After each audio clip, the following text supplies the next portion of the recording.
বহু চৰ্চিত পংখী সন্দিকৈৰ ৰহস্যজনক মৃত্যুৱে শুকুৰবাৰে অতিক্ৰম কৰিলে 30 দিন। পংখী সন্দিকৈ মৃত্যুৰ উচিত তদন্তৰ দাবীত দল সংগঠনৰ প্ৰতিবাদ অব্যাহত থকাৰ মাজতে শুকুৰবাৰে এক শোকাকুল পৰিৱেশৰ মাজত নিতাই পুখুৰীৰ দৌৰি চিগা গাঁৱৰ জন্মগৃহত অনুষ্ঠিত কৰা হয় পংখী সন্দিকৈ ৰাজহুৱা স্মৃতিচাৰণ সভা তথা ইদ্যশ্ৰাদ্ধ। বিভিন্ন জাতীয় জনগোষ্ঠীয় সংগঠনৰ উদ্যোগত তথা পৰিয়ালবৰ্গৰ সহযোগত অনুষ্ঠিত স্মৃতিচাৰণ সভাত উপস্থিত সকলোৱে বন্তি প্ৰজ্বলন কৰি পংখী সন্দিকৈৰ আত্মাৰ চিৰশান্তি কামনা কৰাৰ লগতে পংখী সন্দিকৈ ৰহস্যজনক মৃত্যুৰ উচিত তদন্তৰ দাবী উত্থাপন কৰি পংখী সন্দিকৈৰ জীৱন অকালতে কাঢ়ি নিয়া হত্যাকাৰীক উচিত শাস্তি প্ৰদানৰ দাবী জনাই উপস্থিত ৰাইজে পংখী সন্দিকৈক মৃত্যুৰ মুখলৈ ঠেলি দিয়া হত্যাকাৰীক উচিত শাস্তি প্ৰদান নকৰালৈকে পংখীৰ আত্মাই শান্তি নাপাব বুলিও মন্তব্য কৰে বিভিন্নজনে। আনহাতে পংখী সন্দিকৈৰ বিতৰ্কিত স্বামী নীতিকেশ দাসৰ মোবাইল ক্ষতবিক্ষত অৱস্থাত উদ্ধাৰ কৰিবলৈ সক্ষম হৈছে আৰক্ষীয়ে। এই কথা সদৰি কৰিছে পংখীৰ মাতৃয়ে। লগতে গায়িকা নীলাভ নিতাকো তদন্তৰ আওতালৈ আনিবলৈ দাবী জনাইছে পংখী সন্দিকৈ পিতৃ মাতৃয়ে। উল্লেখ্য যে যোৱা 3 মে'ত ডিব্ৰুগড় জিলাৰ নামৰূপ থাৰ্মেলৰ এটা কোৱাৰ্টাৰত উদ্ধাৰ হৈছিল পংখী সন্দিকৈৰ মৃতদেহ। স্বামী নীতিকেশ দাসেই পংখী সন্দিকৈক হত্যা তথা মৃত্যুৰ মুখলৈ ঠেলি দিয়া বুলি অভিযোগ উত্থাপন কৰি আহিছে পৰিয়ালবৰ্গ তথা আত্মীয় স্বজনে। কিনো কম আৰু মোৰ ক'বলৈ ভাষা নাইকিয়া হৈ গৈছে। মোৰ এডোখৰ বুকুৰ কলিজা এটা নিষ্ঠুৰ পাখণ্ডই খাই পেলালে, শেষ কৰি পেলালে। আজি প্ৰায় এমাহেই হ'ল। এমাহ মই আজি তাৰে সদগতি কামনা কৰি এখন শৰাই আগবঢ়াইছোঁ আৰু হত্যাকাৰীয়ে উচিত শাস্তি পাওক।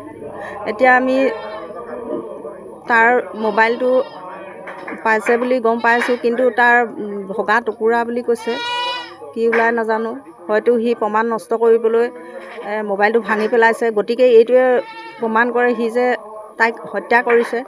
আৰু এইটো বুলিয়ে নহয়, সি সম্পূৰ্ণৰূপে মই ছোৱালীজনী প্ৰথম দেখিবৰ পৰা যিমানখিনি তাইক আঘাতৰ চিন দেখিলোঁ স্পষ্ট হৈ আছে। তাত ক'বলৈ মানে একোৱেই নাই, সি যে তাইক নিৰ্মমভাৱে মাৰি পেলাইছে।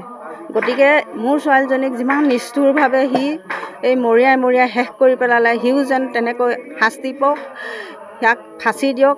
ফাঁচিয়েই হ'ব তাৰ কাৰণে উত্তম শাস্তি। আজি মই সি উঠি অহা ছোৱালীজনী কিমান সপোন এটা বুকুত লৈ মই ডাঙৰ কৰিছিলোঁ, তাক মই খাই পেলাবলৈ দিয়া নাছিলোঁ। এতিয়া আইন আৰু আদালতৰ জৰিয়তে বিচাৰ হ'ব বুলি ভাবিছোঁ, আগবাঢ়িছোঁ। যদিও ফৰেঞ্চিকৰ ৰিপৰ্ট আহিলেহে এইবিলাক আগবঢ়া হ'ব বুলি গম পাইছোঁ। ফৰেঞ্চিকৰ ৰিপৰ্ট আমি নাই পোৱা। আমাৰ কাৰণে এটা অতি দুখৰ কথা। আপোনালোক সকলোৱে জানে যে আমাৰ এগৰাকী অতি প্ৰতিভাৱান যুৱতী, আমাৰ নিতাই অঞ্চলৰ ডিমৌ অঞ্চলৰ শিৱসাগৰৰ এগৰাকী প্ৰতিভাৱান যুৱতী পংখী সন্দিকৈৰ হত্যা কৰা হ'ল।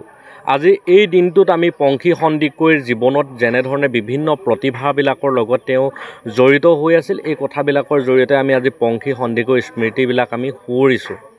তাৰ লগতে আমি সংকল্প লৈছোঁ যে পংখী সন্দিকৈক যিগৰাকী নীতিকেশ দাসে হত্যা কৰিছে, কাৰণ যদিও আত্মহত্যাৰ ৰূপ দিবলৈ চেষ্টা কৰিছে, বৰ্তমান আমি প্ৰাথমিক তদন্ততেই প্ৰমাণ হৈছে যে এয়া এক হত্যাকাণ্ড।